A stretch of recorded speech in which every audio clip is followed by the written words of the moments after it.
You tune into the Sportscast with Brian, Craig, and Jeff. Give you all the sports news you need. We give you outspoken thoughts about all the headlines. We talk baseball, football, hockey, and more. No matter the topic, we cover it. Get ready for the show and keep it outspoken. Keep it outspoken. We keep it outspoken only on the Sportscast.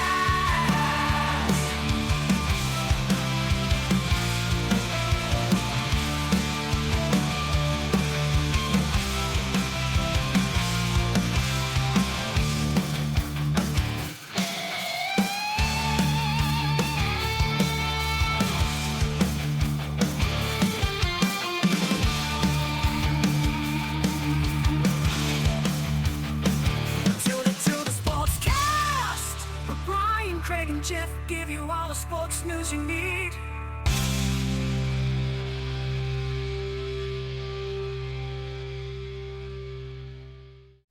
Hey guys, welcome in to the Outspoken Sportscast here. We got your host, Brian, and we got Craig here for you. Craig, how's it going, brother? How you doing, sir? Another good week. Doing good. It's we're melting out here in Texas, guys. Pray for us. 106 in the shade. Whoo! Yeah, fun It's stuff another here. scorcher. You walk out into the oven. That is Texas so far, but I don't see it getting any better. But we've got quite an interesting show for you today. It's episode 134. We got the top 10 NFL power rankings. We're going to give you our top 10 teams. Come and see where your team may fall.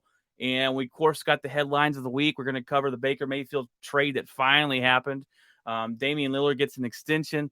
Brittany Griner pleads guilty, and much, much more, guys, right after our intro.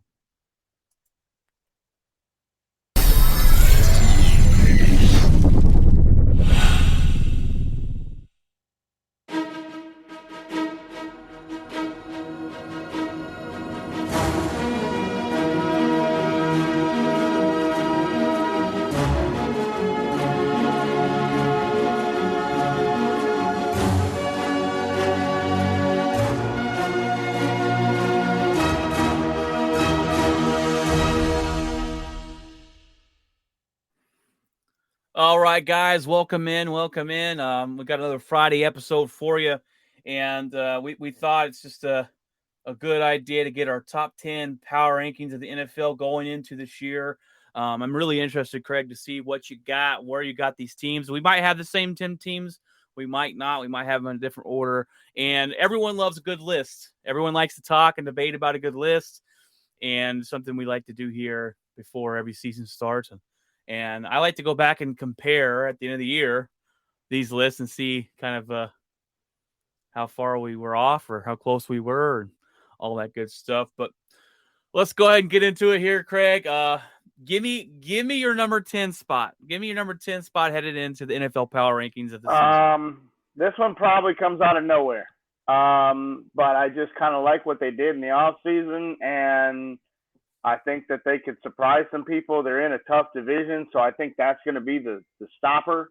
But the Raiders at 10, with what they did with Devontae Adams, and they gave Carr some weapons. They strengthened up the offensive line a little bit. And, I mean, this guy has put up some big numbers the last few years. And I think they lack a little bit in the running game.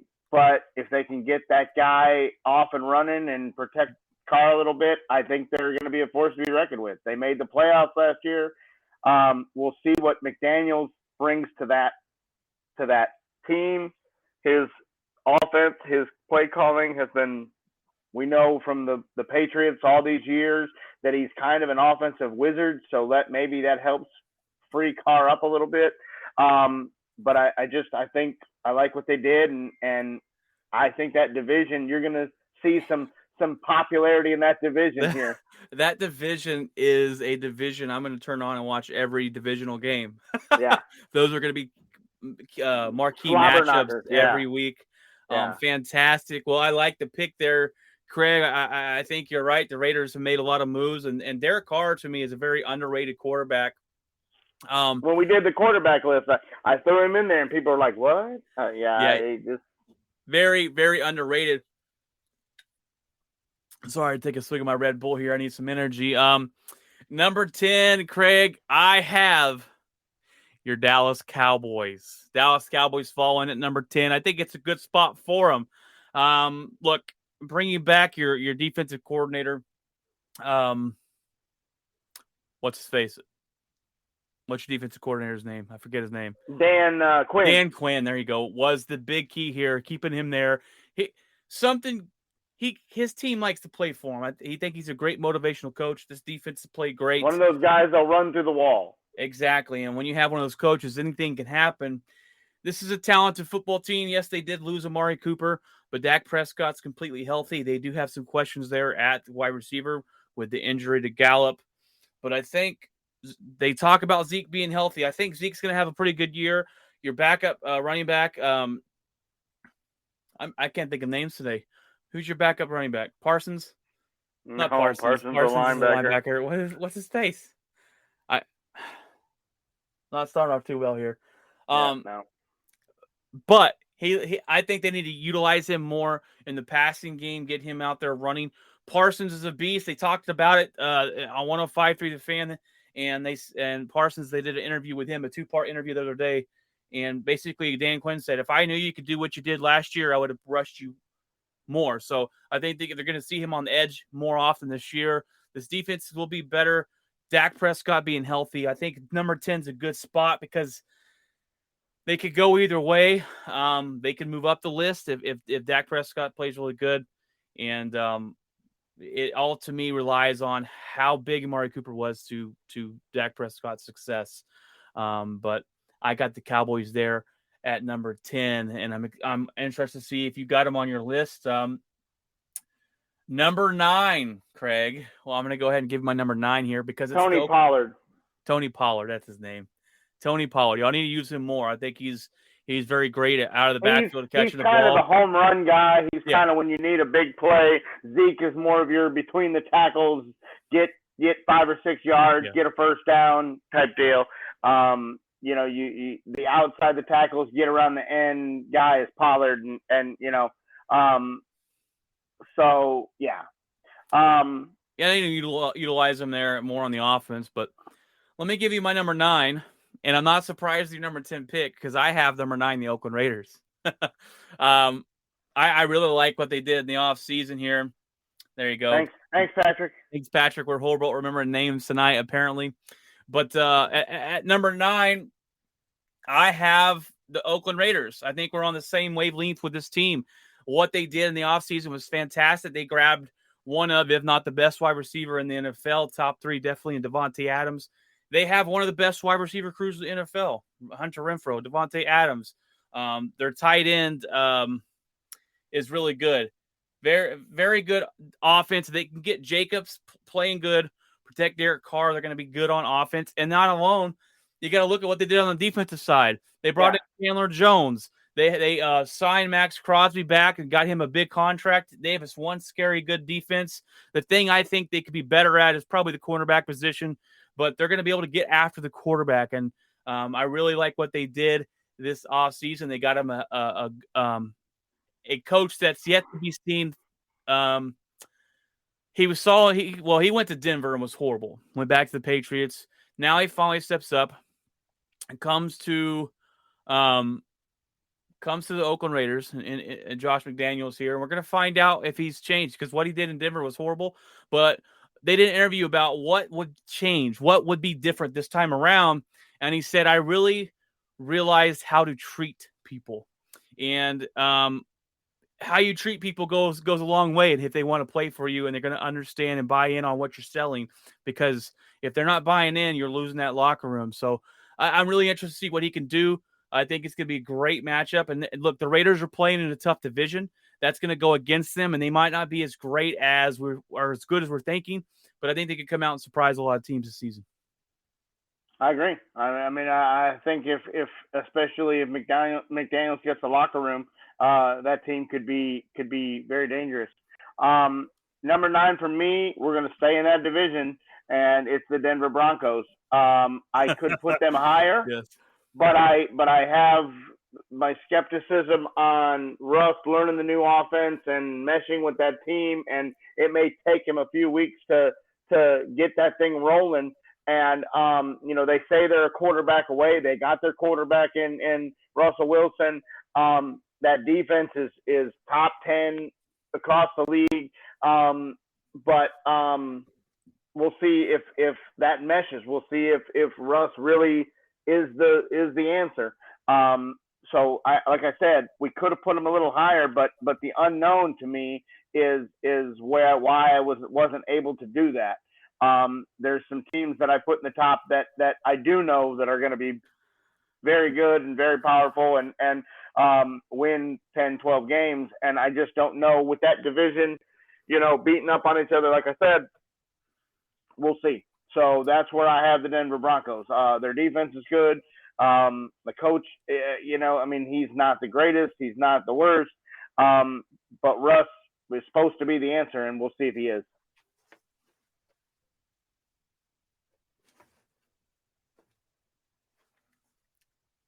Are you there? Mm-hmm. Sorry, I had some my freaking wire came out of me hearing you. Okay. The last 2 seconds. So, you said the coach was it who's the coach there again in Denver? What's his face? I'm asking all these name questions today and not really knowing the answers to them.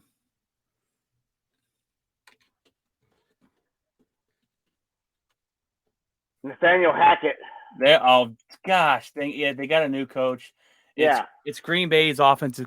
It was his offensive. So I don't know enough about him. I mean, we'll see. I need to wake up here. Nathaniel Hackett. Patrick said, "Where's the Packers hat?" Wondering if that's so you don't look bad when you put them at number 4. Well, that's very funny, Patrick. But no, I went on a date today and I did my hair, so I was like, why ruin it and just go with the headphones? But thanks for asking. The Packers definitely will be in the top 10. Don't get me wrong here. Craig at number 8. I got the Denver Broncos, brother. There we go. We keep just one after the other. Like I said, I wanted to put them higher, but all the question marks coming into it, you kind of don't know where to put them. Russell Wilson is obviously the big pickup for this team going into the offseason. We've heard about years and years and years about how they just need a quarterback, and I've been on that train saying this team is talented. They just needed somebody at the quarterback position. It is the most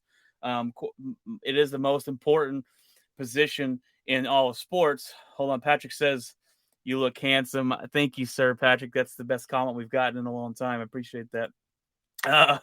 But I really like this team. This defense should be top 5, in my opinion. Patrick Surtain that they picked up last season looks to be like a star already.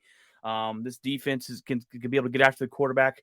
And what they did on this defense was specifically the last couple of years have drafted guys to cover wide receivers because they got Patrick Mahomes in their division. They got they had Tyreek Hill and you had some speed. You got some guys in LA and the Chargers that got some speed out there. And that you needed some speed on the back end of those. In the West, you needed some speed on the back end to play all those division games. Yep, and you got Justin Herbert going deep on you. You got to draft kind of for what your division's going to bring at you, and you play most of your games in there, right? And it's interesting because you can go either way with it, right? You can go with, okay, well, you're going to put up 40. Well, we're going to get all offense and put up 40. And Denver Broncos have always been kind of a defensive-minded team, so they went the opposite, and I think it's going to pay off because now they had defensive head coaches. Yeah, and, all the head coaches were defensive-minded. And now they finally got a quarterback to kind of go with it, and that is going to come with a scary combination over the next couple of years for the Denver Broncos and their fans. Agreed. It may not be this year. It may take Russ a year to lock it down and get it rolling. But I think maybe instead of a year, just a couple weeks, and they'll be up and rolling. So number 8 for me is the Green Bay Packers because of what they lost and what the Raiders gained. We don't really know what Aaron has to throw to, but it's Aaron Rodgers. So you can't just completely deny that and go, nope, the Green Bay Packers are going to be terrible. Because every time you say that, Aaron Rodgers proves you wrong. So you still got to give them their respect. They still got a good defense. They lost Chandler. They lost Devontae Adams. They didn't really replace Adams with anything big. We're still waiting on that shoe to drop and on whether or not they're going to go get another wide receiver. They got Odell. Lazard. Go get Odell. Yeah, I mean, what's he going to get paid? I mean, I saw today the 4 teams for Odell were the Raiders, the Rams, the Eagles, and the Niners. Packers will stay pat. They're not going to go make a split decision on something like that. I think if they get somebody, you've got the guy from the Titans, James Washington, I believe his name is. It's still out there. That is a free agent. He's possibly they've linked him to the Cowboys, but nobody's really talked about him. So I thought the Cowboys signed him. No, I think that was they'd like to. Like a fake. I was looking for it because I saw it the other day. He did pretty good with Pittsburgh. Yeah, if that's the case, and Dallas did sign him, that's a good sign. But I haven't seen officially. I've seen it like as in they should go get him, kind of like they should trade for DK Metcalf. We all know that's not going to happen. But I think the Green Bay Packers are still solid. You're still in your top 10. They're just not in your upper top 5 powerhouses. Could they still win the Super Bowl? Could they still make the Super Bowl? Absolutely. Because I think they make the playoffs because they get a kind of a free pass in that division. And if you make the tournament, anything can happen. So we'll see. Patrick says Terrell Owens is available, and he probably still believes he can play. He is playing some football, I think, in that arena league. Fan picked play calling league with Johnny Manziel throwing the football. It's very what an interesting career for Johnny Manziel. Number 7. I have the Kansas City Chiefs in this position. And I think, some people might say it might be too low, and it might. They're still a good team. They have Patrick Mahomes. They lost a big wide receiver. They let him go to the Dolphins. They didn't want to pay him, which I thought was crazy. They still have the best, one of the best, if not the best, tight end in the NFL. They're going to have a pretty good defense, and they've got Andy Reid. I just think. Well, Kat says 7. What? I know it might be a surprise, Kat, but hear me out. Look, losing Tyreek Hill is going to be big for Patrick Mahomes because I think the division has figured him out a little bit. I think the league is starting to figure him out a little bit. And Patrick Mahomes' big question mark is he's not patient. He doesn't like to do those 15 plays down the field. I'm going to put the needle. I'm going to thread the needle. I can make that throw. I can make that throw. Well, losing Tyreek Hill takes that huge threat away. And they did add a speedster from Green Bay, but he drops the ball a lot. But he drops the ball a lot. He's not Tyreek Hill. I just think that's Tyreek Hill. Yeah, I just think that's going to hurt him a little bit more than people think. But they're still going to be a good team, and they're going to fight for their division, definitely. But I have them here at 7, Kat. Are you a Chiefs fan, Kat? Let us know there. I'm going to guess yes. I'm going to guess yes, but we'll see. All right, Craig, who do you have at number 7? I got the 49ers. I like he does get cocky. I do agree. And go ahead. You got the 49ers? Yeah, they made a run last year. That defense, and I like Shanahan. I like the way he runs plays. I like fantastic. the mix up running gun. Wide receiver goes on in the running back slot, and the razzle dazzle, wide receiver or running back throwing the football, and I'm telling you, Garoppolo is not as bad as what they say. Now, they go off and put put the young kid in there, then all this is null and It'll void, erase and throw that out there. Yeah. But Garoppolo, he owns the Rams. He he's beaten them 100 times. He can make the throws. Last year, when he thought that they were going to get rid of him, he said, "Hold my beer," and took him to the NFC Championship game, and was not very far away from taking him to the Super Bowl. I cannot agree. I cannot agree any less with that. I'm not a Jimmy G guy. The only reason he made it to where he did is because their defense. I agree. Special teams block punt. I get it. But if the still got to keep him in the game, and he makes the throws when he needs to. If the 49ers keep Jimmy Garoppolo, that's telling us Trey Lance isn't ready. They want to get rid of. They want to get rid of this guy. They tried to play him. They want to ship him. They want to ship him out as fast as possible. There's been rumors about him leaving there for the last 2 years. I think it happens, and that's why I don't have the 49ers with Jimmy Garoppolo in my top 10. I'll just tell you now. I do like their head coach. I like the team. I'm not a big fan of Jimmy G. I think their defense is good. They've got Deebo Samuel. If they can keep him happy. The coach is fantastic. I'm just not the I like the running back. I love the running back situation. The quarterback. Yeah. The quarterback question to me keeps them out of my top 10. But they did go to the NFC Championship game last year. All right, at number six, I got the Cincinnati Bengals. And a lot of people might have them a little higher. I think it's a good spot for them. Joe Burrow and Jamar Chase, I don't know if you really need to say more. Fantastic couple there. They added the offensive line help. They went out and got an offensive line to help that Bengals.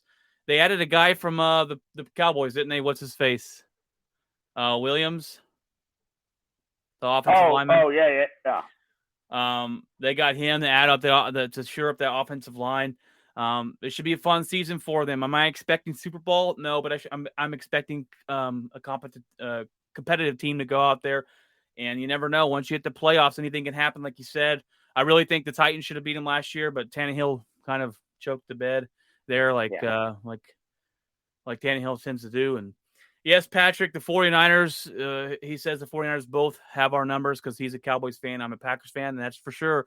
49ers always Brett Favre or Aaron Rodgers can't beat them in the playoffs. They definitely do. Hey, it's Jeff. And Jeff, you there? You got your camera? No camera. Oh, no. There he is. Maybe not. I can't hear you, Jeff. I can't see you. I cannot hear you. All right, we'll wait and see if we can hear him. Sorry, Jeff. Jeff, our other teammate here is trying to log in here. Trying to log in, apparently. You there, Jeff? Jeff? All right. Well, we're gonna have to keep going. Anyways, who do you have here at number 6? Number 6, I got the Chargers. I love their quarterback situation. That guy can sling it all over the yard, and their wide receiver's strong. Their defense plays well. They're in every game, and the only thing again that question mark is that division, and can you win enough games division-wise to keep yourself in the playoff hunt? And probably I'm going to have all 4 teams in the top 10. Well, that's probably not realistic because they're going to beat up on each other, and so somebody's probably not going to make the playoffs. But I just like all 4 teams the way they did the offseason. I love that quarterback. He throws the ball. He can make every throw. And it is what it is. I think that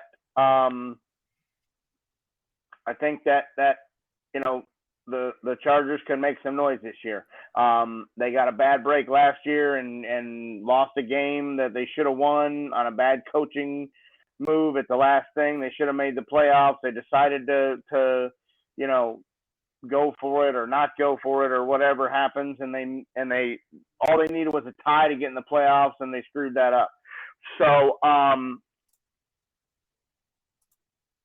anyhow, I like the Chargers to make some bigger wins this year, and I just think that quarterback's going to lead them further in, a little bit further in than they have in the past. I like it. Chargers are definitely a deadly team, and I might have the whole division in the top 10 too. We'll see here as we go down the list here. And just so you guys know, those that are watching live, if you watch live on YouTube, you can comment on our show. We'll put you on the show live as long as it's not vulgar, but we'll put you on here and talk with you a little bit. So, but and thanks to those that have been chatting in already. All right, Craig, well, go ahead and give me your number 5. We'll go ahead and take your number 5 list. We're doing the top 10 NFL power rankings. Number 5, I got Kansas City. I like them, and I would like to put them higher, but with the loss of Tyreek Hill and the question marks there, I think that one guy created how they ran their offense. He takes the top off the defense. You have to play the Chiefs an entirely different way when you have to pull that safety and you have to put him to Tyreek's side, and that opens that whole side of the field. I think you're going to see a little bit less from the tight end. I think he's not going to have the openings that he had. He's not going to run free down the middle of the field like he did to beat Buffalo. I don't think he has that freedom to run. Kelsey's not going to just be running out there free now, because that safety will be able to come down and get in the box and protect against Kelsey's out routes and slants over the middle. When they need a big first down, where they go is Travis Kelsey on an out or Travis Kelsey across the middle. And that, I believe that play gets taken away more this year than it has in the past, because of not having Tyreek Hill and being afraid to go over the top. There's not going to get burned. Yeah, they got the guy from Green Bay, but like you said, he has some holes in his game. He doesn't always catch the football. And the one thing about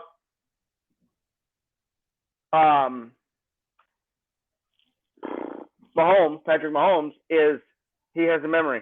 And if you drop a football, he's a little lenient to go back to you for the rest of that game. And so if he goes and throws a deep shot to that guy and he fumbles it up and drops it, or drops a big pass, then he may not go back to him the rest of the game. So keep an eye on that. And so I think I believe with the teams that I got above them, I believe that's kind of as high as I can put them. So, Cat says that's a little better, but they may shock y'all. And look, Cat, I don't think we're gonna be shocked if I were to tell you that the Chiefs are going to go win the Super Bowl next year. I don't think it's a shock. That's not a hot take. I mean, yeah, it's not a hot take. I think they're going to be good. And I put them at number 7. I think it's 7 in the top 32. I think that's pretty good, Cat. Okay, you got to cut me a little bit of slack here. They're still going to be a good team. You're getting cut. Cat's ready to cut me out of here. You're done. You're off the list. All right. Well, number 5. My number 5 is totally a KC fan. Patrick says maybe she is, and probably is from her comments. Number 5, I got the one and only Green Bay Packers on there at number 5. And that's why we can't put Kansas City up there, because we're homering it up. This is not homering it up at all. You got a back-to-back MVP, Aaron Rodgers. All right, now look, I'm more excited about this defense, and I'll tell you that straight up. That we should have a top 5 defense. We have a top 5 offensive line in the league. We have a top 5 offensive duo, running back duo in the league. Rodgers is elite. He's going to spread the ball around. And I'll tell you why. Here's a big reason. I'll tell you why. I took down the Packers a little bit, but not too far from losing Devontae Adams instead of, the Chiefs losing Hill. It's because Rodgers is going to be now forced to spread the ball around. He can do those long drives. That's my only kick on Patrick Mahomes. He doesn't want to do those. He doesn't want to do those. You were one off, Patrick. You were one off. He doesn't. He probably changed that. He probably changed that on the fly just so Patrick wasn't right. Let me bump him down one. I did not change it on the fly. I got caught. I have them, and they're a top 5 team. If you go look at. I'm not being a homer. Go look at the list of. Go look at the list of all the other professional analysts. Definition of homer. Okay, Brian in the dictionary. No. I am realistic. First of all, I am realistic. I pride myself on being realistic on this freaking podcast show, Craig. So watch yourself. They are a top 5 team. As long as they have Aaron Rodgers and they have a defense, they're going to be a top 5 team, in my opinion. We're going to win our division. We're going to choke it up in the playoffs like we do every single year, but we will make the playoffs. And honestly, that's the reason. If you don't know if you're listening to me, but the Devontae Adams, we'll lose a little bit on the offense for that.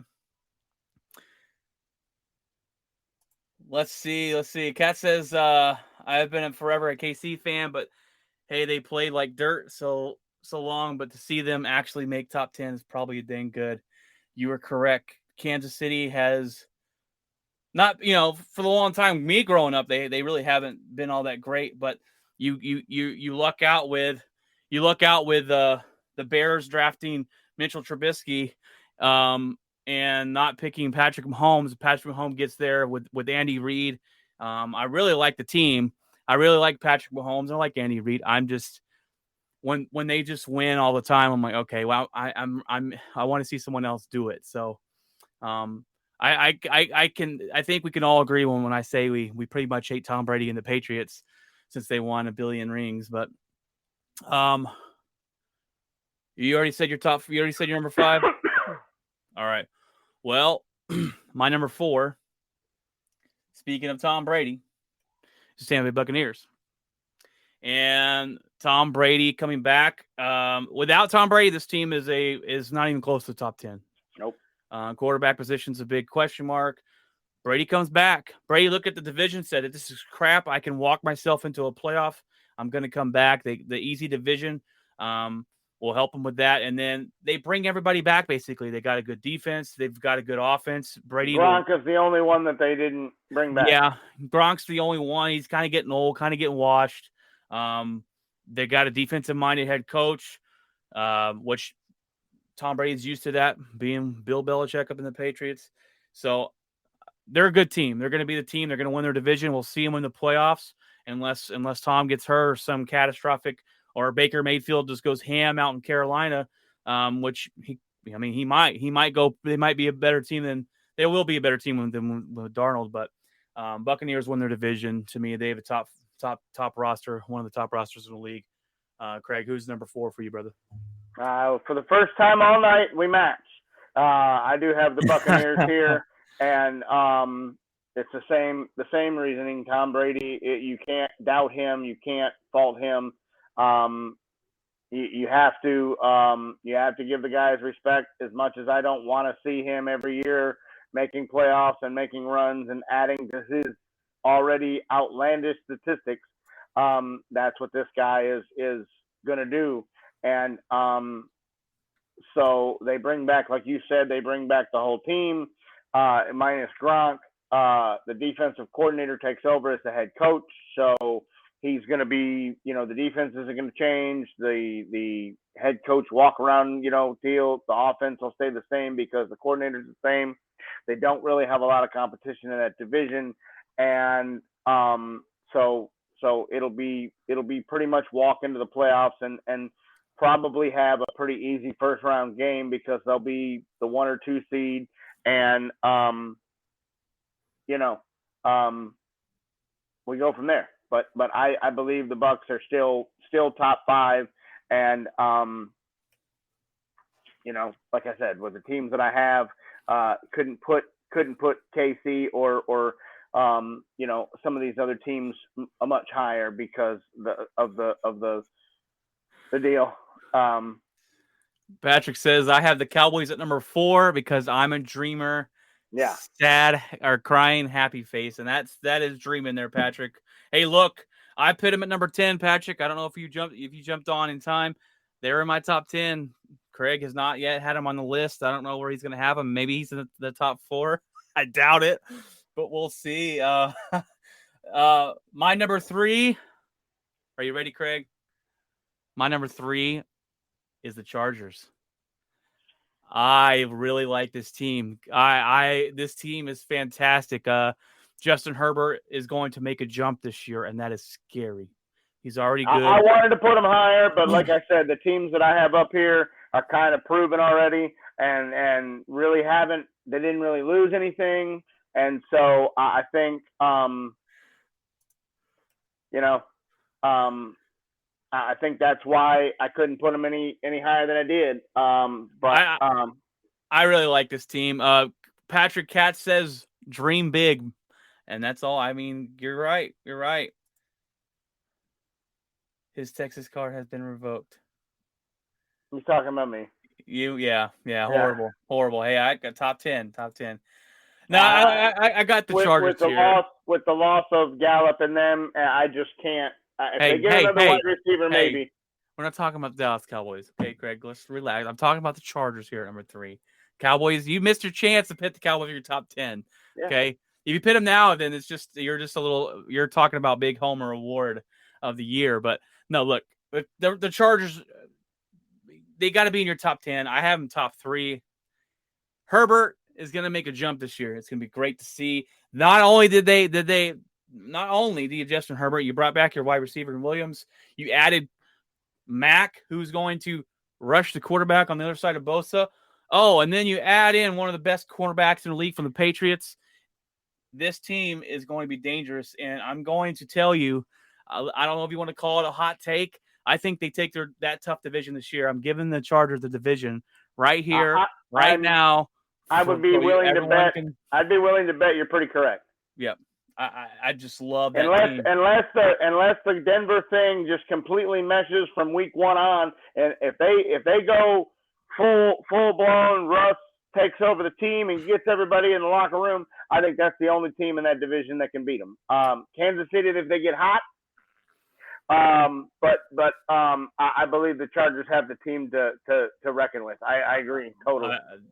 Yes, you're exactly right. And look, Russell Wilson they could, and I really like Nathaniel Hackett. I think his time there with Green Bay and Aaron Rodgers is going to prove what he's got. He gets along with quarterbacks. If you can get along with Aaron Rodgers, you pretty much get along with anybody.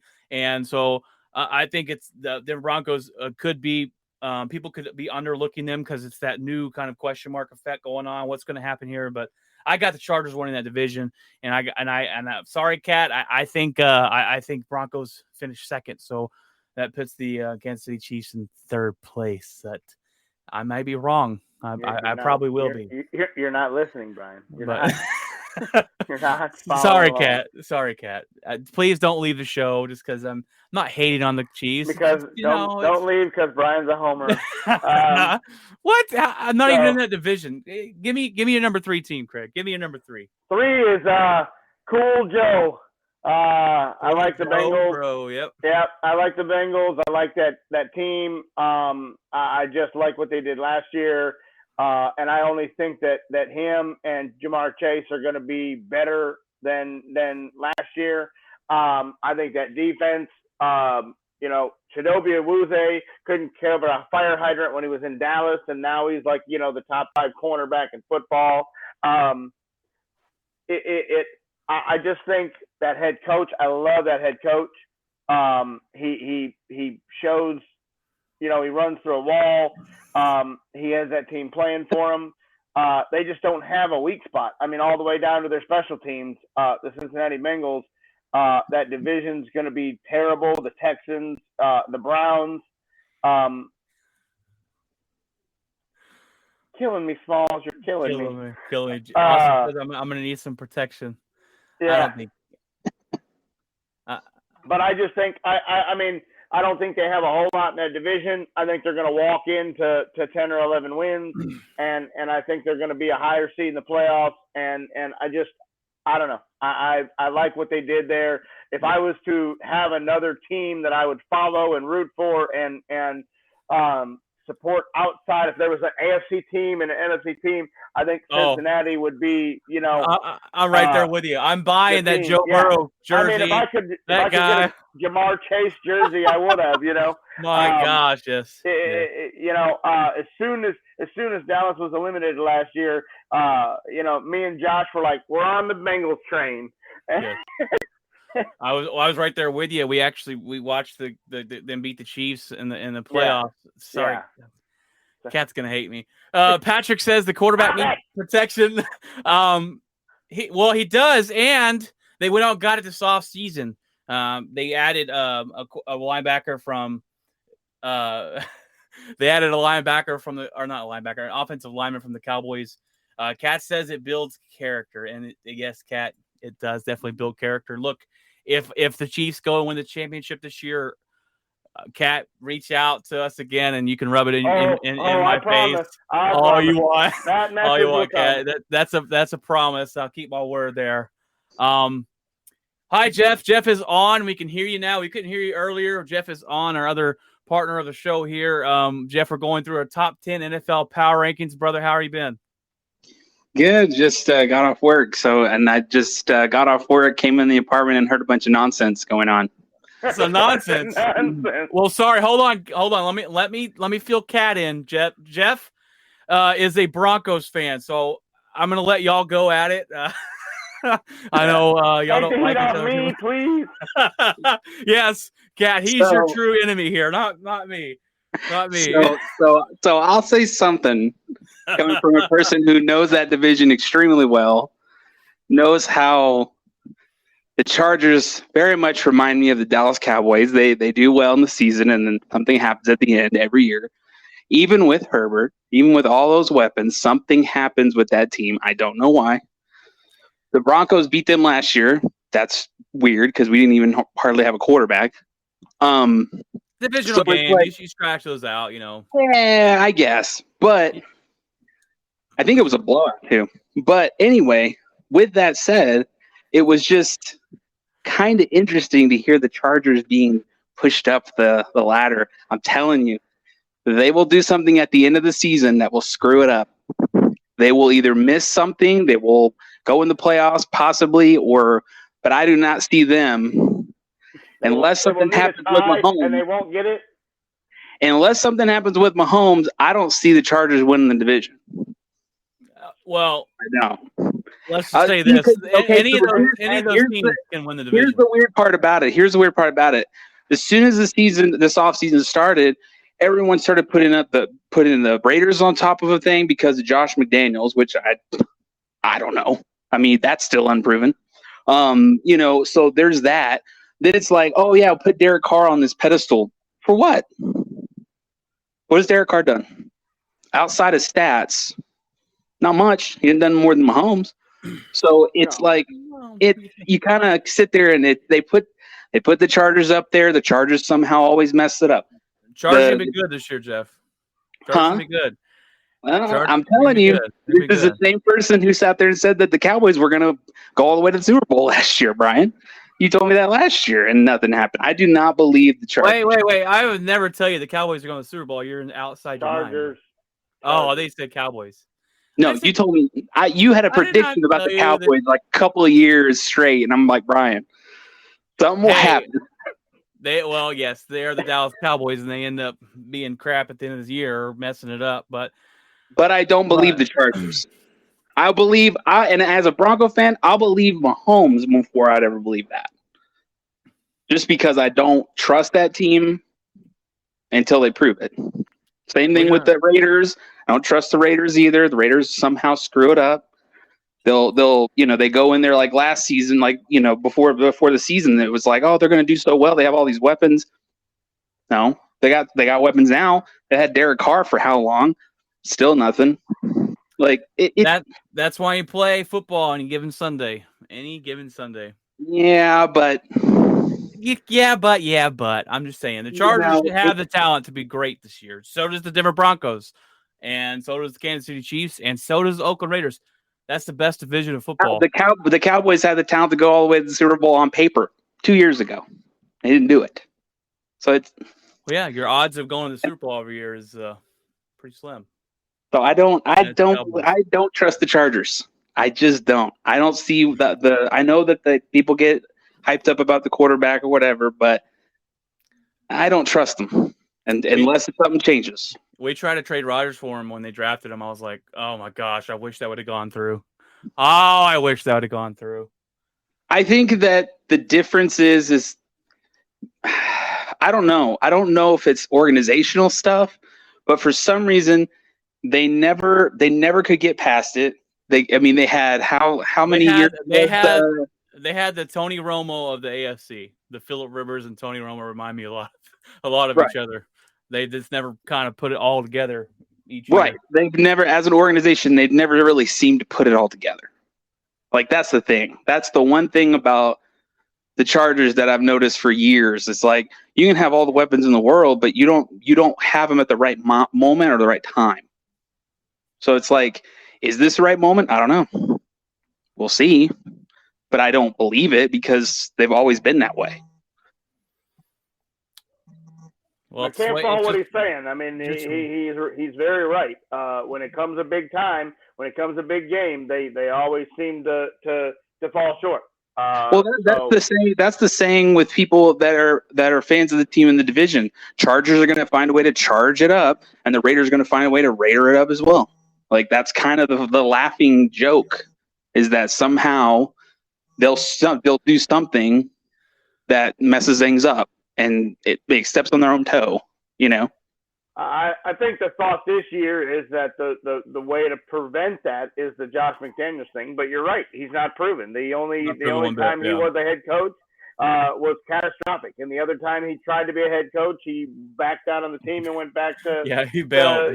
Deal. So he doesn't have a real good track record. Now, Brian was saying earlier that he learned from his deal and how to treat people and not be so, boisterous and be so I'm in charge and be more. Where did Brian hear that from?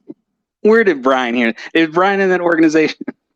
No, it was an interview. It was an interview, and they asked him a question of what are you going to do different this time, and he talked about how I learned how to treat people over this time. I learned to treat people better with more respect. And I think a lot of times coaches go in there with that almighty type of attitude. And when you start trying to treat these guys like college players, and they're like, no, that's not going to fly around here.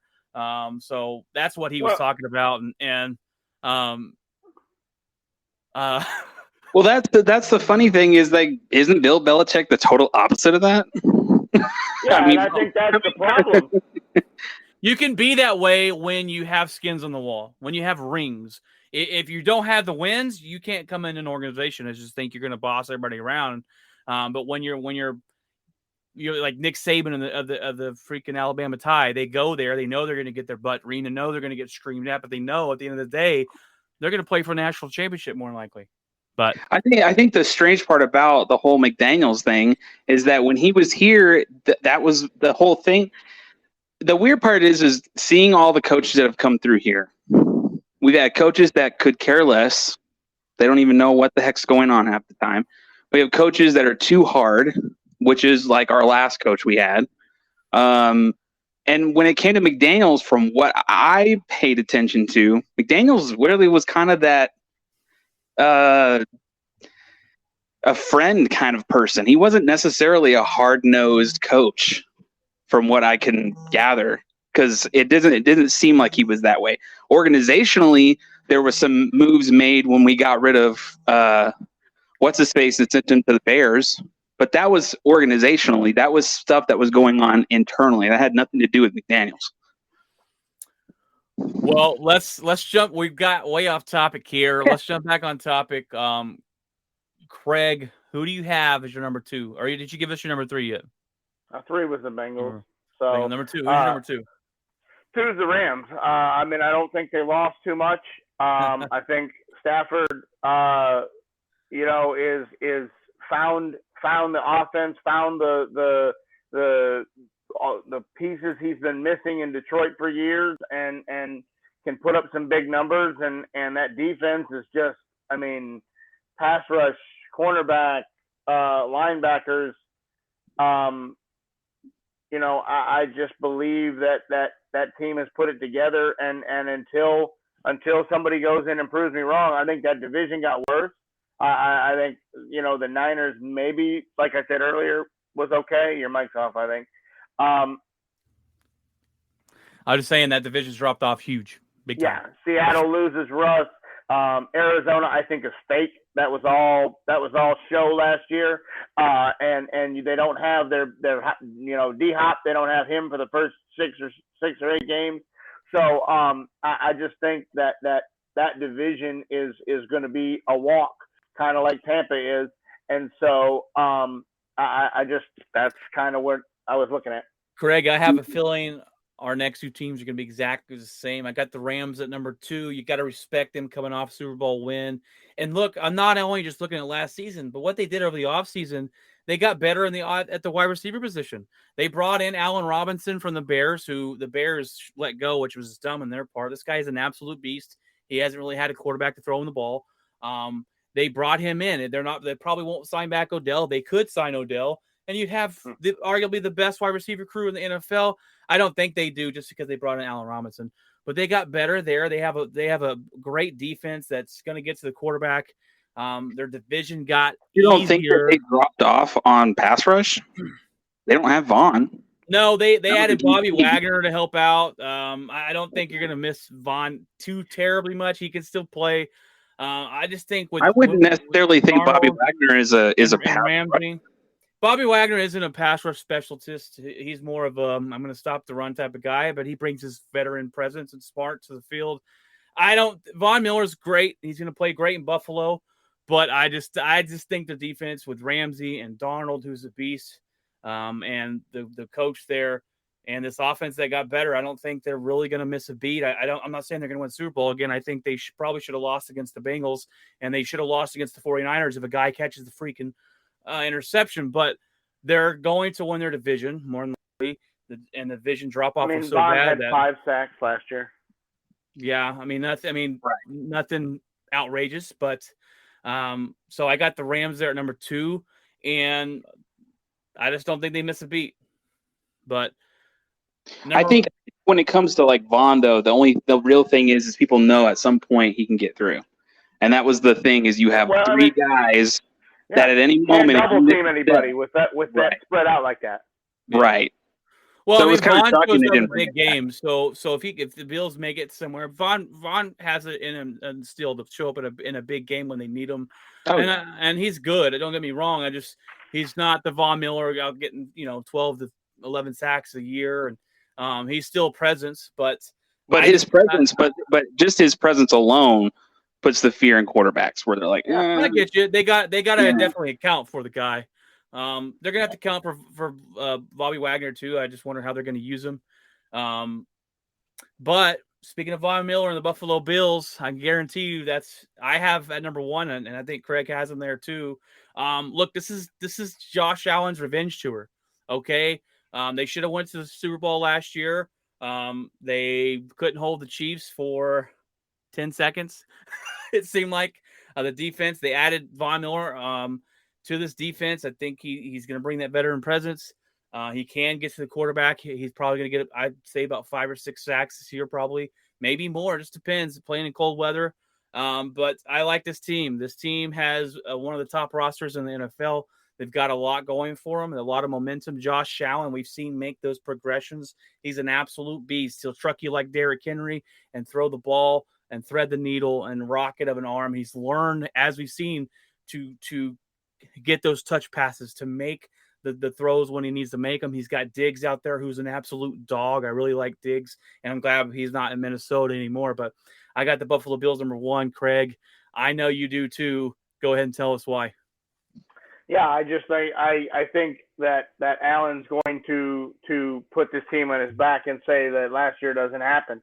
And now I think that division is a cakewalk. I think Miami has its question marks because of Tua. I think the Jets are terrible, and I think the Patriots are going to fall off a little bit this year. I just I liked what they did last year, and I liked the quarterback there from Alabama, but I do not like their draft. I don't like what they did. I don't like what they added to the team. So I think that the Patriots take a step back this year, and I think the Bills are out to prove the world wrong and prove that they choked and they can't stop anybody. And like I said, I think the play that beat the Buffalo Bills was the tight end Kelsey running right down the seam, because you're protecting against the bomb and Tyreek and the seam down the field. And I don't think that's able. I think that play goes away this year. I think you're able to put some guys in the box and focus more on the tight end and focus more on Patrick Mahomes than you're able to in the past, because you were afraid of the cheetah running down the center of the field and for 6 points. So we'll see if I'm right. We'll see if I'm wrong. But I believe the Buffalo Bills are the team that now they may come out and lay an egg and whatever. But I think right now that going into the season that the Buffalo Bills are the team to beat. I mean, I look at it. I think the AFC in general have decided the teams that are legitimate contenders or playoff potential have built their teams to destroy Mahomes. I mean, that's what I'm noticing. It's like they're building defenses up, they're building the secondary up. You know, they have to make sure they have a quarterback that can compete. And now that Tyreek is out, that's huge, man. Like that changes everything in terms of trying to get Mahomes, because that's what every team in the AFC wants to do. Like they want to take down the Goliath. Yeah, we were talking about that right before you logged on. Was that the Denver Broncos in the past had built their defense around speed on the back end and to make sure that they didn't get beat on the bomb. You know, Surtain and all these guys that were there. They built their team, their defense around beating Patrick Mahomes and the Kansas City Chiefs. Right. And it's not, and it's like in the past, it was like build the pass rush. You can't do that with him. You got to build that secondary. That's the key. Yep. Yeah. Because if you flush him out, he's just as good as standing in the pocket. The guy makes sidearm throws and throws that are that nobody else should be able to make, other than maybe Josh Allen. The only other guy that can go one way and throw it back all the way across the field. You know, you forget about a guy there, buddy. Rodgers. Rodgers was in his prime where he can move a little more. He did that all day. In his prime. He invented that. No, he can still do it, bro. He can still watch it. He hasn't even hit his prime yet. No. Back-to-back MVP is a good way to go out. Patrick says that's his AFC team, Big Josh Allen, and he's a believer. I mean, you got two big Josh Allen fans right here, me and Craig. I think Jeff likes him as well. Yeah. But my number one team is Dallas. They're going to do it. No, stop it. Stop it. Oh, my goodness. Hey, I have him number 10 on the list. Craig didn't even put him in the list, so we'll see. I got him number 10. They would have been. I had him as 11. I think that with the wide receivers they lost and not filling the hole, I just don't think they have the powerhouse to do it. Now maybe they find somebody late. Maybe Dak can put the whole team on his back and do what he hasn't done in the last couple of years. I think I just wanted to prove it, and that's the only thing. I can't do it because the other teams have. Now I know this is off topic. I'm going to go off to 2 seconds here. Okay, and I know it's already been an hour. We haven't got headlines yet. I know, but I'm just going to say I'm going to ask one question about the Cowboys. When this season will McCarthy be gone? When at any point during the season will it be like, well, he's probably going to get let go? Will it happen? No. I think if they start 0-2, like I believe they will, I think it could be after the Green Bay game.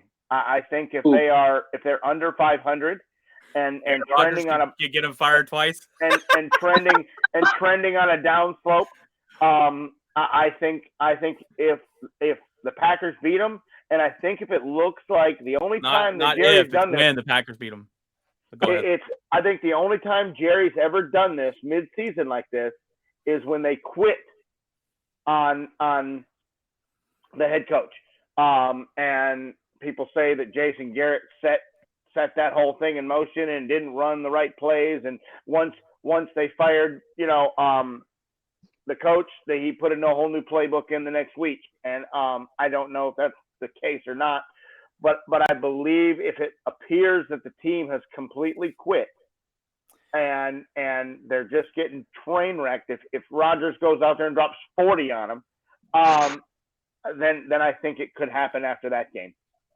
It would have to take an abysmal. You would have to be like 1-5, and it'd be like, all right, what's going on here? And look, I think McCarthy has a successor right over the shoulder, Dan Quinn, right there, sitting waiting for McCarthy to mess up, and Jerry Jones can pull that trigger and make a very fast transition. Quinn or the offensive, second coming of the play caller there, and Kellen Moore. Look. I'll tell you guys, like I tell my buddy Ryan.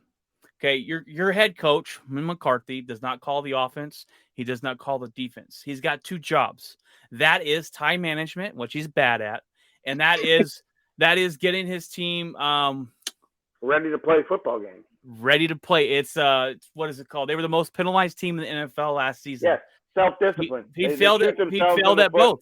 He fails at both. You have to me. When it comes to head coach, I do like your offensive coordinator, and your defensive coordinator. But when it comes to head coach, you don't line up against the head coach and go, "Oh man, McCarthy's got the edge this week." You don't do that with Coach McCarthy. You just don't. And it would be how ironic would it be if, like you said, if Cowboys start losing, and after if Green Bay beats them this year, then. Yeah, they fire him after that, and maybe like that. What he means. Rodgers gets, him fired twice. But all right, guys, it's been an hour. We're still on the spotlight of the week. We've got to jump over to headlines. We've got quite a bit of headlines. It's been a great show. I told you I was excited for the show. I know we got a lot to talk about. Let's just jump on over to the headlines here right after this.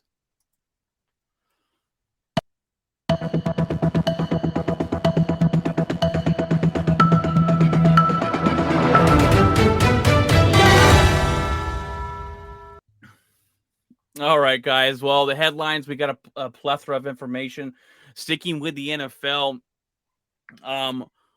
we got Baker Mayfield movement. Finally, guys, this guy has been through all sorts of heck waiting to be traded. They asked him about would he stay with Cleveland. They asked him, and it was basically they would have to do a lot of begging because I don't think that's going to happen. He goes to Carolina for nothing. They get a 2024 conditional pick, and Cleveland's still paying Baker $10 million of his $14 million contract. This is a steal for Carolina. I think obviously they're going to be looking to trade Darnold. Darnold is not good, and this is a move that's for their head coach is going to make or break him because he's kind of running out of time there. Coming out of college, we thought this guy was going to be the next best thing, and they've kind of really not been that good at all. And this is make or break for the coach. I think Baker is going to bring you a lot more dog than Sam Darnold does. I think this is actually going to make them better. Their offensive, they got some pretty good offensive weapons. If McCaffrey can stay healthy, which that doesn't happen, I'm not saying they're going to go out and win their division, but I think that does make them a better team than the Carolina Panthers, adding Baker Mayfield to the mix. Yeah, I agree. I think that I read this morning that they wanted kind of what held this deal up was Carolina initially wanted Baker to take a $7 million pay cut, and he's like, yeah, that's going to be a hard pass. And so I think what got the deal done was the ability to get Cleveland to pay a majority of the salary. So you really don't have any as Carolina, like you said.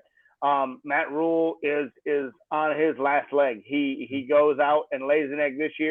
He will be out the door. He is a guy, I believe, if that team starts badly, you want to talk about mid-season changing of the guard. I believe that deal. Now, my problem is here's Baker Mayfield again, who's had 1,950 different offensive coordinators, and he basically has another one. So I think it takes a season or two to get acclimated. And if they fire the head coach and the offensive play caller, here we go for another change. Yep. So, not set up for success there in Carolina. I mean, Baker has had no consistency his whole career. When he did have consistency in Oklahoma, he put numbers up. So he's going to need to take that swag and that arrogance, though, and we'll see what happens. I like that swag and arrogance all day long for Baker Mayfield. Jeff, what do you think? I mean, it's a long time coming, I guess. Everybody's been waiting for the shoe to drop, on this whole situation. They knew he wasn't going to stay there. I think everybody kind of knew that. Yeah. But it was where he would ended up. The situation in Carolina is kind of weird because it's like they're not wanting to kind of know that they need to start over.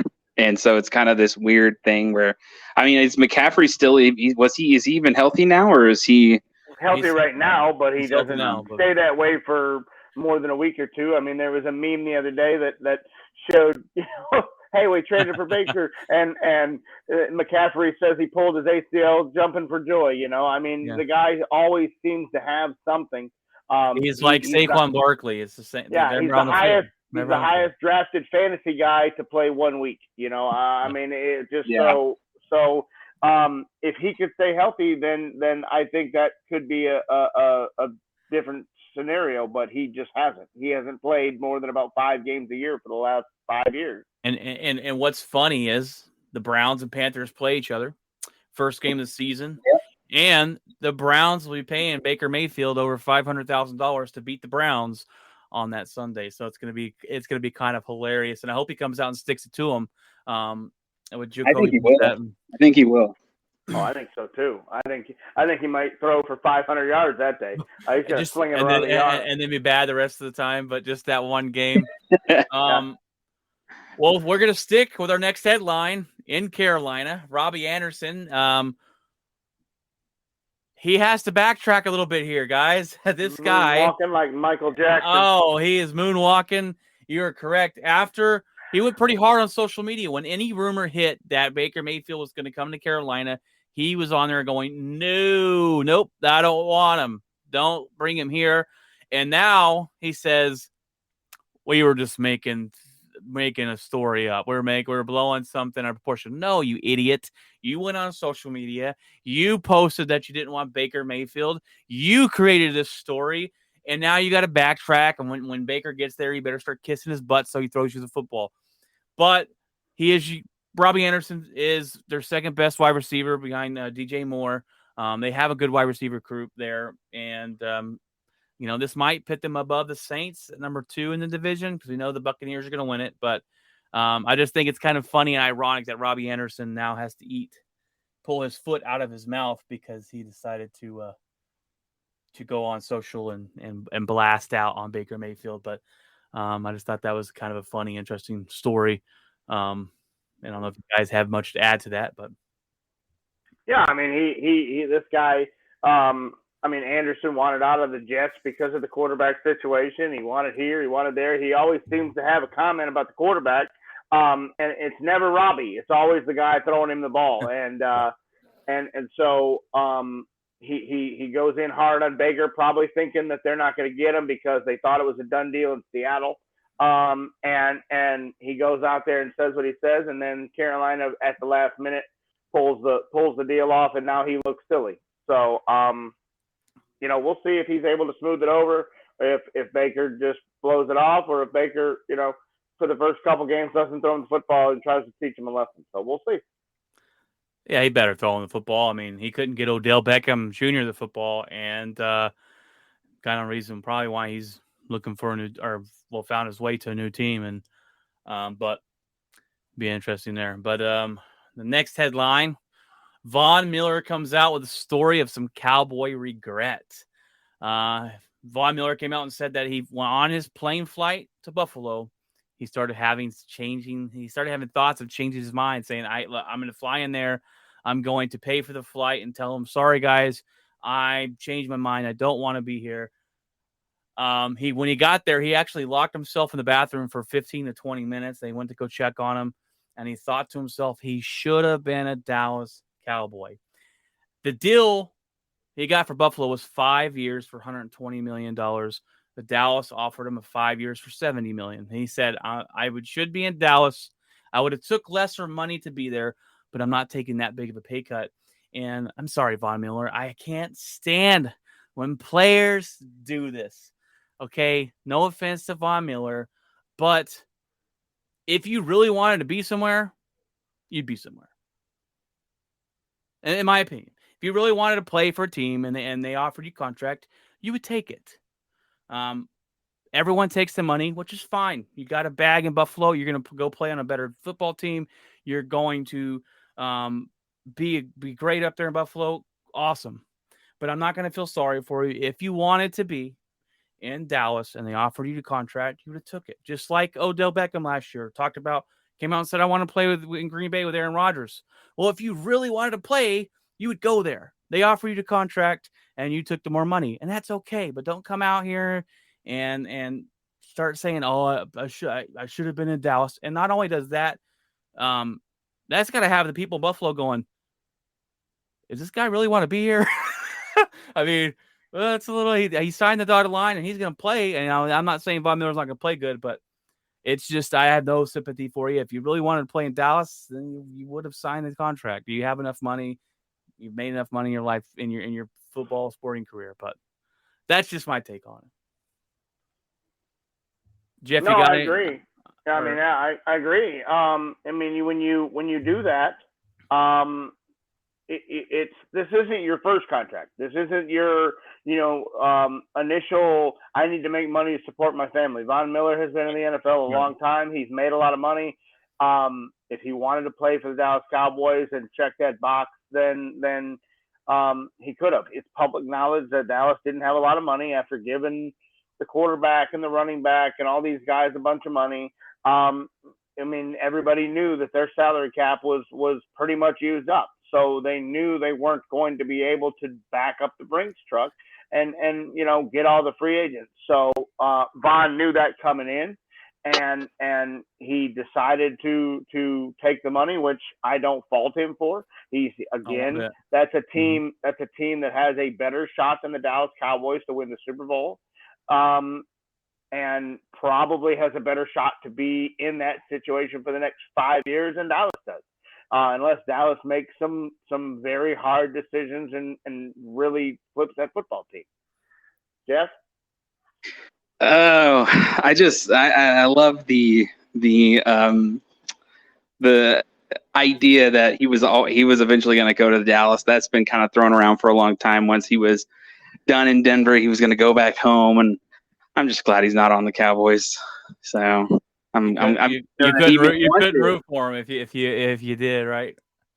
I mean, when Randall Cobb went to Dallas, it's like I can't root for him. I don't think I could. I don't think I could. But I'm glad he's not. I'm glad he's in a better place.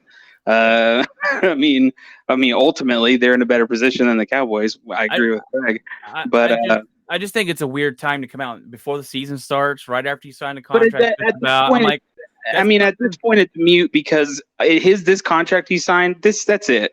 That's the end of his career. Oh, it's the end. I don't know if it'll last the 5 years. I don't even know if he makes the 5 years. Yeah, exactly. Right, but that's it. That's the last contract he'll make, and he may not even finish the contract, but that's it. Like he's not going anywhere after that. It seems like the comment you make in your book after your career ends type of thing. But he's gonna go. I'm not saying he's not gonna play hard for the Buffalo. He's gonna give it his all. He's not that kind of player. But I just I'm not gonna feel too bad for you, man. You got 5 years, $120 million, and that's a big. Look, I'm not. Take the money, man, but don't come back later and go, I should have played in Dallas. And he played in Texas A&M. So, well, the Raiders keep on adding to their team. They made a lot of offseason moves, but they just hired the first African-American woman as a team president in league history. So they made they made history here with adding the first female African American to be the president of the team. If I'm not mistaken, this lady was on the board of directors there for the city in the Vegas or the state of Nevada. I can't remember which one it was, but she's had a lot of hand in building that city up and building Las Vegas and doing those things. You meant the Raiders, right? Yeah. Okay, I thought you said Baltimore. No, no, I think I said Raiders. I don't know. Las Vegas Raiders. She's had a lot of hand in making that city better, and it's a good. I guess it's a great hire. They, kudos to them for making some history there. Kat had a comment here. She says players should follow rodeo to see what tough is. Don't hate me, just being real. That was, I guess, to our Von Miller talk there. But any comments on the Raiders making history there, guys? I just am curious to see how much power they really give her. Is this a kind of a let's make history and kind of a show position, or do they actually let this lady come in here and make some decisions and grow the team and do some things that the history and let her speak and let her be the real figurehead, or is this just a position that we created just to swing a vote or swing some more fans? So it'll be interesting to see how much power they really give her. That's exactly what I thought. Seems like the NFL is trying to diversify a bit when it comes to, like, you're seeing like women now that are refs, you're seeing women that are assistant coaches and all that kind of stuff. So I mean, I think it's and I think even recently there's, I want to say she's part owner now of the Broncos, but another woman that was part of that group with the Walton guy, Rob Walton, she's also part owner of the team. So that was kind of interesting. And I think she's also African American too. So yeah, Charlotte Jones kind of started this whole deal by being part of the Cowboys organization, and being on the board of the NFL in some of these different safety boards and stuff like that, rules committee. So we'll see how much they really allow the lady in Denver, the lady in the Raiders. We'll see how much they let them get involved, or if this is just a diversity. Hey, look over here that we're promoting, equality. Yep. One note real quick on the NFL before we move on to other sports here. Still waiting to hear about that. Still waiting to hear the Deshaun Watson. We haven't really heard anything more on Deshaun Watson's case. So we're still waiting to see that information come out. 4 days, you said? 4 weeks? The 11th. 4 days. The 11th is supposed to be when the report is due to Deshaun and the. I hear he's trying to negotiate, still trying to negotiate that punishment. I heard today that the NFL Players Association will not accept a indefinite suspension, because once they allow you to say there's no ending on it with the indefinite, then that opens up a whole new book for them. So I'm interested to see where this thing goes. So I mean, do they get a vote? Does the player, can they Players do that? Players Association has a lot of pull, but I don't know about. When you signed the new CBA, didn't you agree to the arbitrator? I guess, but didn't you say that it basically still comes back to Goodell? Didn't you talk about how you said that following ultimate? I think is it confusing or? Yeah, it is, because I think they took that power from him. That was the CBA. That was the biggest sticking point of the CBA, was they didn't want him to be judge, jury, executioner, and so that's where this arbitrator comes in. Now, the way I read it was they give the report to the NFL, they give the report to Deshaun's camp, and then it goes from there. But I just don't know. I'll have to do more research on who gets the final say. Is that Goodell? Did they take the I thought they did, and that's why. Well, I think maybe he doesn't get all of it. He doesn't. Maybe the arbitrator puts part of it in. And You get the and vote or Jeff, did you understand it the same way? Is that Goodell gets final say, or I mean, I don't. I'd have to look. My assumption is that he would. Yes, I think the arbitrator is just a suggestive deal that he doesn't get to do all of it. He doesn't get to hear the case, decide on it, and set the suspension. I think he has to get outside input and before, and he can't like if the arbitrator comes back and says 4 games, Goodell can't go indefinite. Like he has to stay within a window. We're gonna double it. Yeah. So I think he has to. I think the arbitrator kind of set. Okay, it's got to be this or it's got to be this. You got to give parameters. Not Goodell can just go. I mean, I understand. I understand though the Players Association going, this indefinite's not going to work. We need a timeline because that does open up time for the NFL to drag their feet longer. And they'd already dragged their feet. I mean, we've been doing this for a long, long time. I understand that aspect of it, but I do think that the hammer needs to be laid down to Deshaun Watson for being a sexual predator. There's no other way you could call it. He's a sexual predator, guys.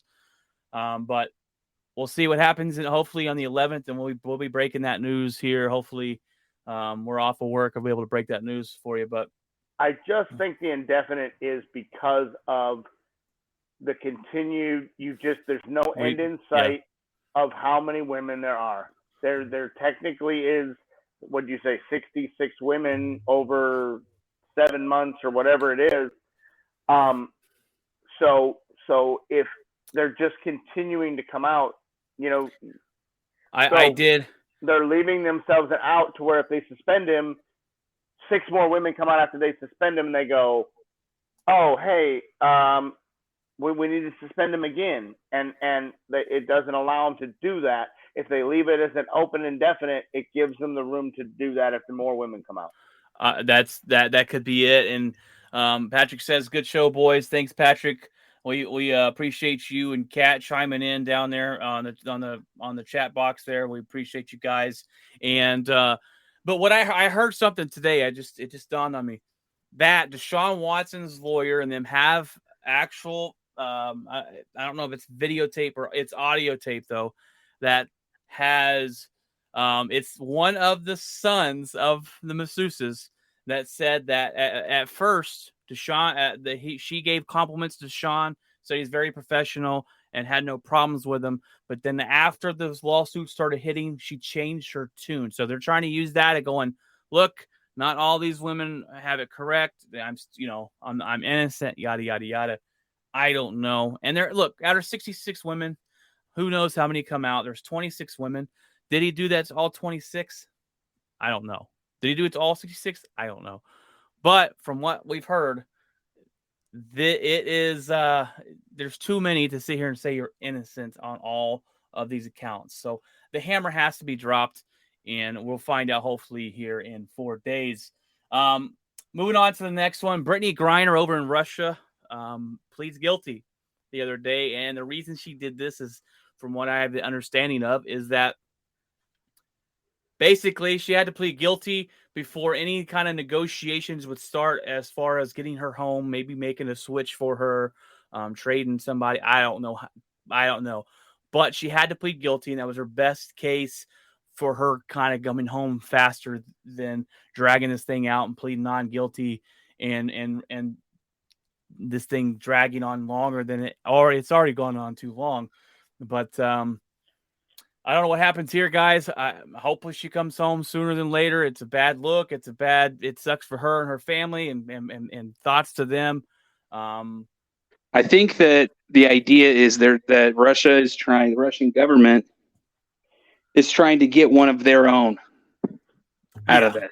Yeah. And the guy they're trying to get is a mass murdering, is a war criminal came here and almost caused like a terrorist thing, and I was just like, see, me and Craig were talking about that. Is sorry, but Brittany Griner's not that important, guys. you snatched up the wrong person, because I'm not trading a terrorist who could probably going to come out and kill more people for Brittany Griner. No offense, Brittany Griner, but I just don't know if that's an equal trade. And that sounds terrible. I get it. But now the question was brought up by, I think, her partner, and it was, if this was LeBron James, they would have already had this done. see, look. I mean, and that's a fair point. But Look. my problem. Look. And I saw this on Facebook today. Sorry, I don't mean to cut you off, Greg. But they said this on Facebook today. It was the big thing about, if this was LeBron, he'd be brought home. And someone said, well, if LeBron would be never put in this situation to go to Russia, forced to go to Russia to play for extra money because he makes $41 million and she only makes $275,000 or whatever.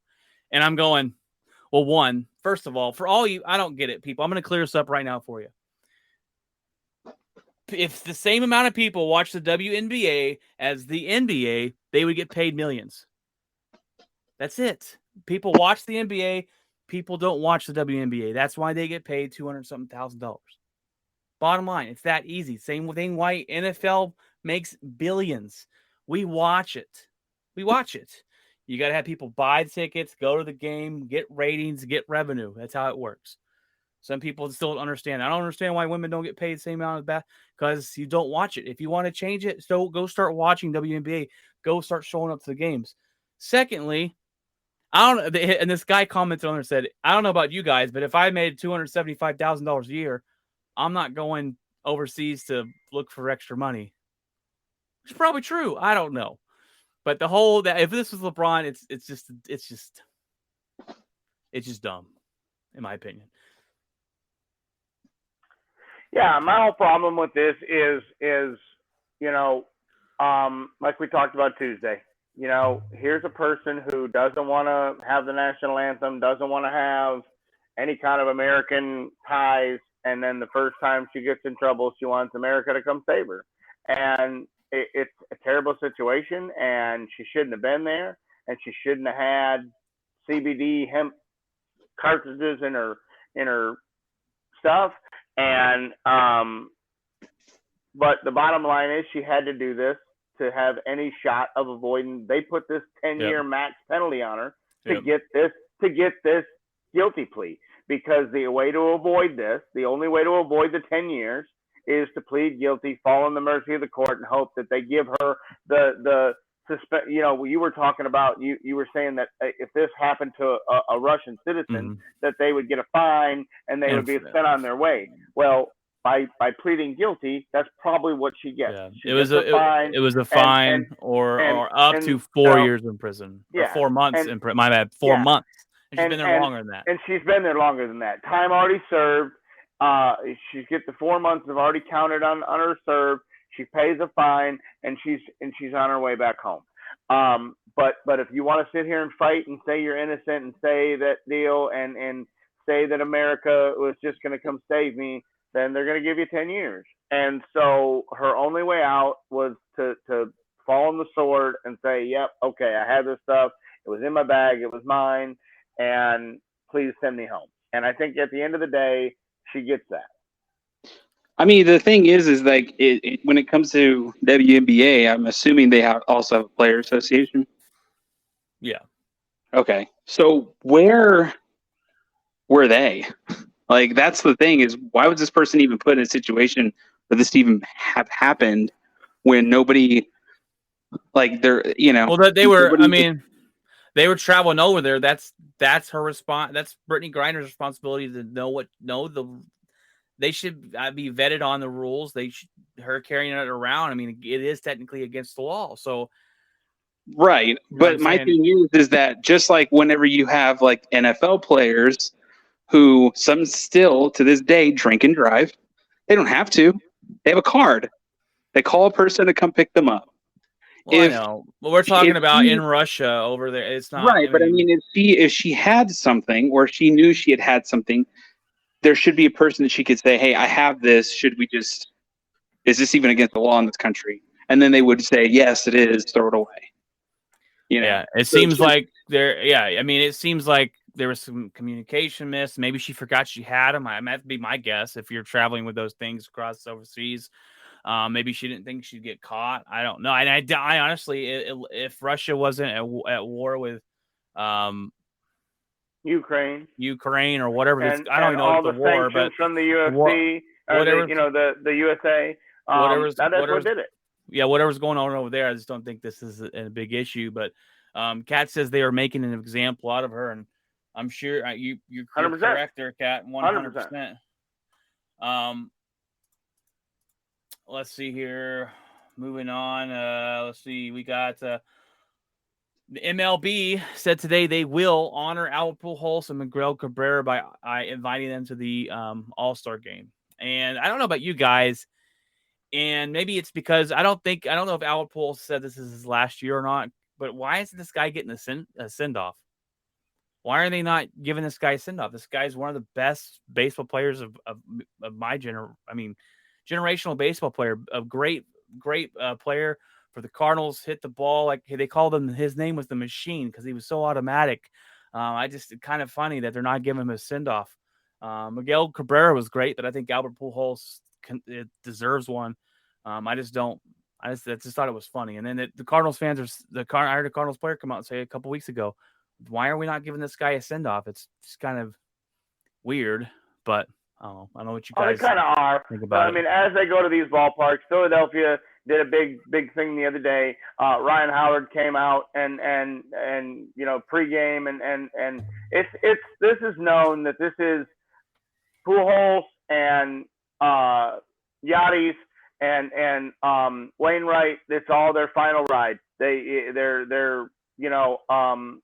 going to do one last season and now I don't know why all the MLB teams aren't, as Pujols comes to their stadium doing the whole gift giving and all that stuff.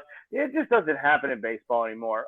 Even the Jeter thing, they didn't give him gifts and stuff like that. A lot of those guys don't want that. They're just kind of like this all-star vote. Miguel Cabrera, he deserved his way in. He deserved to earn his way in.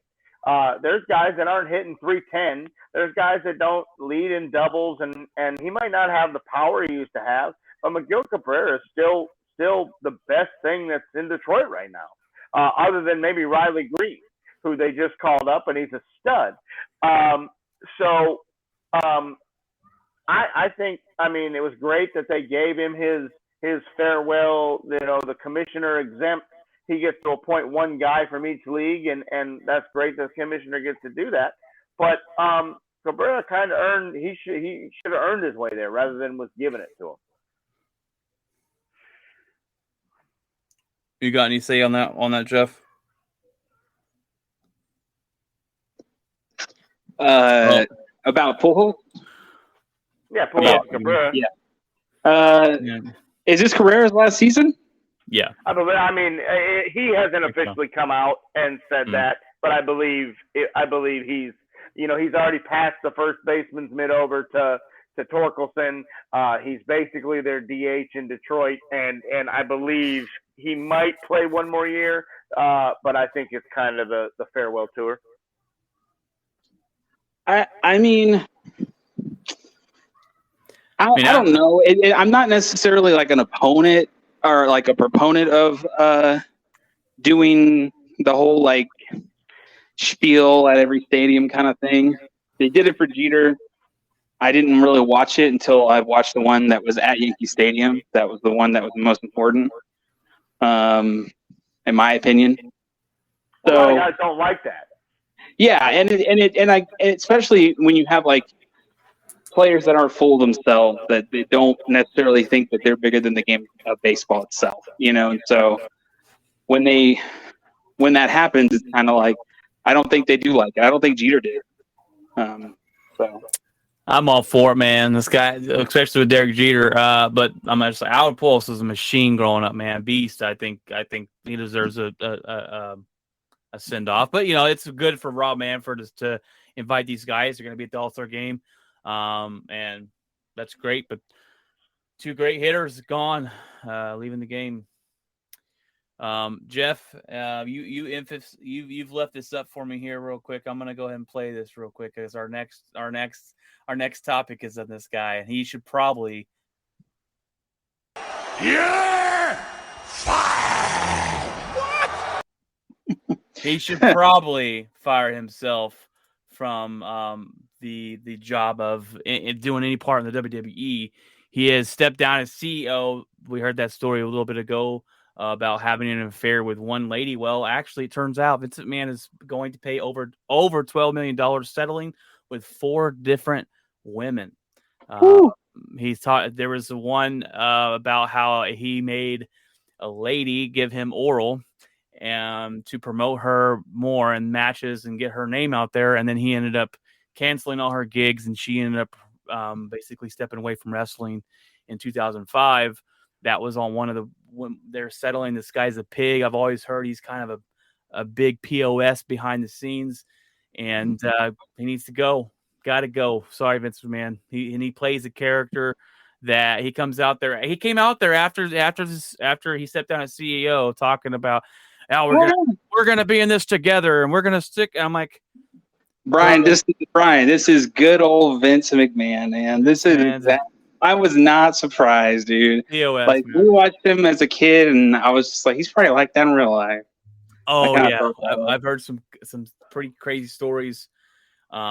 Jim Ross has talked about it, about how he is off screen. Mm-hmm. You know, I think there's interviews where Paul Heyman's talking about how he was off screen. At one point, he supposedly threatened to throw Paul Heyman out of a freaking private jet. Like, he's a hot-headed, thinks he can do no wrong. He's really just a piece of crap. But right. But other than that, that's what I heard today. And I was like, 4. I thought it was just one woman. Now it's 4 women. But our last topic, this has been a long show, guys, but I knew we had a lot of good content for you. Our last is Damian Lillard signs a 2-year, not a 4-year or 5, a 2-year contract. Dame time. Yes, sir. Extension for $122 million for the Blazers. Now that's basically a win now or I'm out of here. They got to get him somebody. You're exactly. It makes me believe that Portland has promised Durant or Kyrie or something big, because you don't make this deal, like Jeff said, it's a win now deal, and that team's not going to win in the status it's in. You're going to have to get somebody else. I got one now, question. How you sign somebody to a $61 million deal and then go get another big name, I don't know. I got a question for you there, though, Craig. Because if Kevin Durant goes there, I think it'd be a good fit. But what do they have to offer? The Lakers called up and they said, hey, we want LeBron, we want Anthony Davis, we want none, and we want 5 draft picks. What? For Kevin Durant? They call up Timberwolves.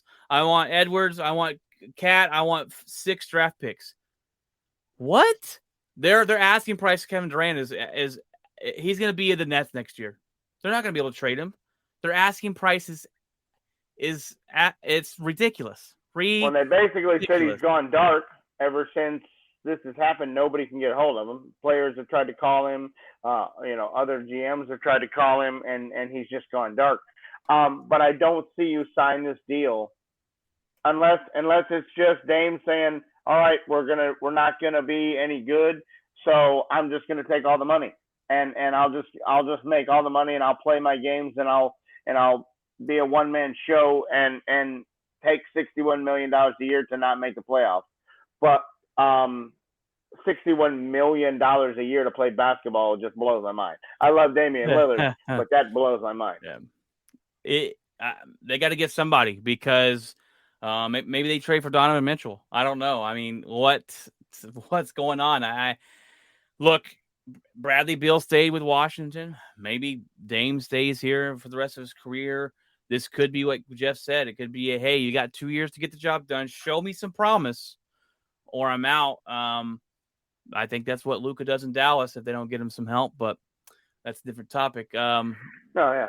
Kevin Durant. $61 million makes it difficult to sign anybody. Yeah, that's true. That is unless you're willing to pay a huge luxury tax. Yeah, which Mark Cuban does not. Okay, speaking of Dallas Mavericks, we're all Dallas Mavericks fans here. Okay, Mark Cuban has spent the least amount of money in the NBA. The least. We are bottom last in spending. But my buddy Ryan will tell me, "Oh, we spend money. We spend money. Who are we paying?"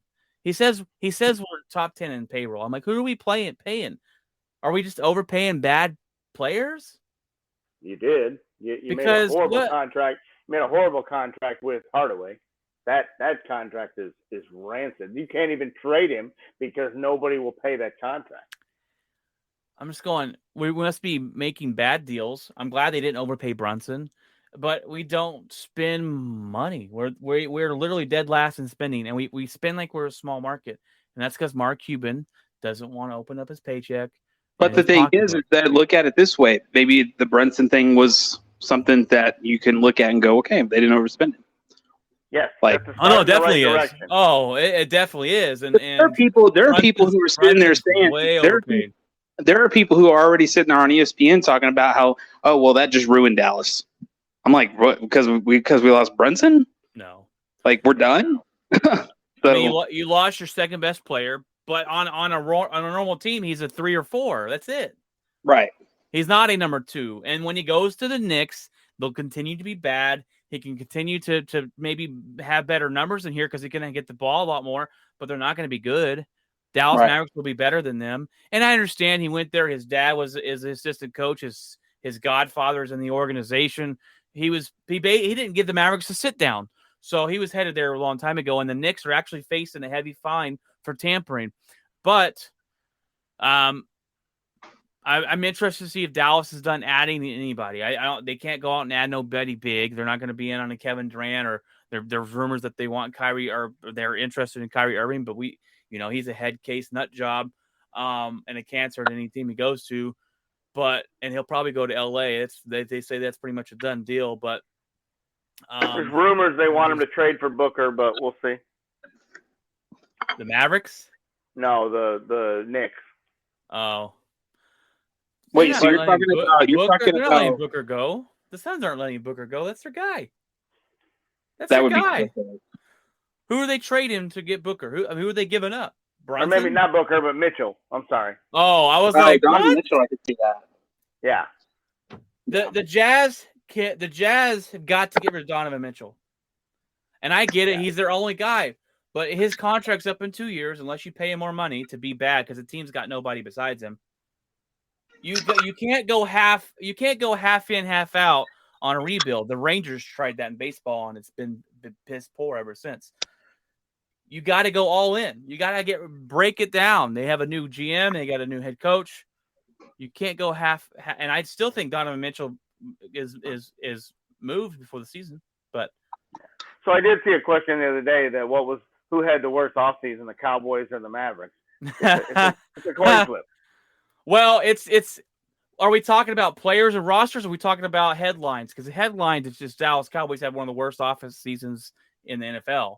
Well, it's just besides the Cleveland Browns, but just making your team better. Neither team did any kind of spending money or anything to make their team better.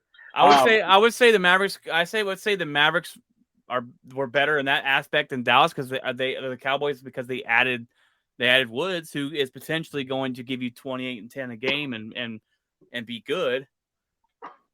Yeah, rather than the USFL star linebacker that Dallas signed. Oh, hey, yeah. So did he play for the championship team at least? No, he played for the semifinal team, the team that lost to the championship team. I watched that football for the first week it came out, and then I never heard another thing about it ever. Yeah. I mean, I don't know. They need some new marketing tools. Well, but they completed a full season. It's true. They still went through. We got time for next season. Hey, the it will be back. Coming next year as well. So interesting with The Rock and bring the entertainment part of it. I guess I don't know. Yeah, but well, guys, it is almost 2 hours. This is an hour and 42 minutes going on. We've had quite a bit of information to get to you. I knew it was going to take a while with the spotlight of the week when we get to talking any kind of list, and especially football lists. We've had a lot of plethora of headlines, but it is that time. We're going to start wrapping this thing up. Let me go first so that I got to head out. All right, But Jeff, well, tell us what's in your locker this week. work and more work. Um, and watched some baseball yesterday a little bit. Watched the Yankees beat Boston. Kind of a back and forth battle there, but it seemed like the bullpens pretty much took over the game after they all scored. But yeah, kind of paying attention to that. All-Star break is soon. Next week? This weekend? I can't remember.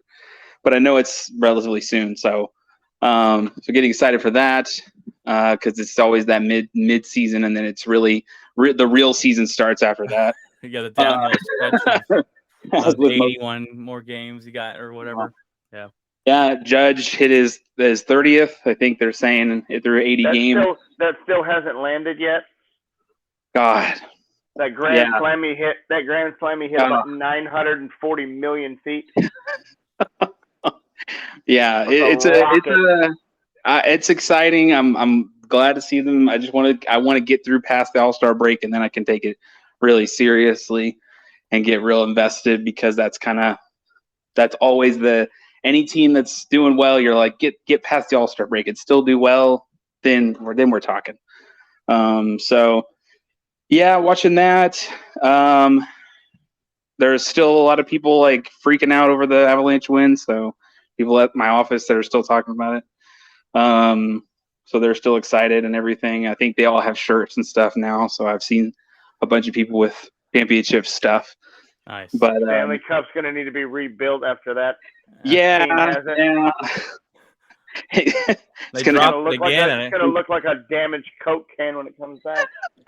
There was a video of the guy at the club, and he just like fell down, and I'm like, no. They dropped it on the ice, and the guy's skating in to take the team picture, and they just blast the ice with the cup that's all dented, and like, oh my god! It goes from a perfect circle to then the bottom to like a stop sign. It's like, what the man? So like just a flat oval. Oh my god! That was kind of crazy. But yeah, so I don't think I was on last time, or I don't know if I talked about it. But yeah, the whole parade thing was downtown. It's pretty insane. From what I could tell, I could see all the people kind of going in downtown whenever I was going to work, and so it was kind of crazy. But I think they had like 500,000 people or something like that. I can only imagine. And so, and it's weird because they were like, yeah, but when the Broncos won, we had 1 million people. I'm like, oh my god. Yeah. I'm like, that's just insane. That's the difference in football and dude. I think they even said, like, the International Space Station said they could see the orange on the from the bird's eye view. Like, I'm like, that's crazy. So yeah, other than that, really, it's about baseball, man. Now that everything's kind of dying down, and that's all we got left coming up. It's all baseball from here on out. So until training camp starts, but yeah, that's true. But how much longer do we have until preseason even starts? Well, I mean, August, because the football, September 11th is opening weekend, so you're going to have 4 games. So sometime the first part of August will be when your preseason games start. Yeah, so that's coming up soon, coming up faster than we think. Yeah, you got about another month before NFL preseason, and you'll have camps, and somebody always gets injured in the camp. There's always a big name that drops out in the camp. So all the Ravens running backs, they blow out their knees, and was it last year? Last year it was Dak's shoulder. Was it his shoulder? It was his shoulder, then it was his calf, but he's healthy this year. Yeah, I watched the Hard Knocks whenever that happened, and they were all like freaking out. I'm like, what the? Yeah, they took him off the field. Yeah. Well, real quick before you jump off, I want to, since we're getting into the slow season, next Friday, I want us to pick a documentary sometime this week, sit down and watch it, and then we can rate that documentary. I want to bring that back. We usually did that once a month, I believe, when me and Jeff did that. We'll pick a sport documentary or even an interesting one, whatever. Watch it, and we'll review it next week, hopefully next Friday for you guys. But we'll start doing that again because we got to start doing things now that we're getting to the slow part of sports. Well, I'll definitely be watching the Derek Jeter Last Stand thing on ESPN. So definitely watch that. Patrick says longest show ever. Yes, man, it is a long show. Well, especially when all three of us are on, we know it's gonna be a long show. And when you do lists, it is definitely a lot longer. But that's all right. All We're here. right. We're here for the ride. All right, I'm gonna hop off. Take care, everybody. Bye, All brother. right, guys. Well, Thanks for listening. Thanks for everybody. Thanks for listening. Thanks for commenting and all that stuff. So I will catch you guys next time. Bye, brother. All right, brother. Be safe. Have a good weekend. All right, you too. Bye. Bye. All right, Craig. Have a good night, ladies. Well, What is it for you this weekend since you are now off? Does Patrick know about? Did you send that Yeah. to Patrick? Yeah. No, I didn't see was it in the there. group text, so I. No, he was there when I got back. Anyway, we've got speaking of Patrick, we're gonna go celebrate his daughter's birthday and have a little weekend get together over there. And I'm also going to start driver's training with the youngest. We're gonna go and actually put the truck on the road rather than a school parking lot, and start the 70-hour window of deal in the state of Texas. You can drive all you want to, but you can only count an hour a day as training. So you actually have to have What? 70 different days of log that you taught your child to drive. Let me. Um, when we did it back in the day, the self at home taught. He has this is home taught. Oh, I And know. he has- We butchered that. We just said, yeah, we did it. You know, I practiced, but here you go. I did it. Bada bing, bada boom. You know. Yeah, and so it's in Texas. You have to have your permit for 6 months or your 18th birthday. Patrick says, praying for you on that one. That's where my hair went. Yep, Yeah.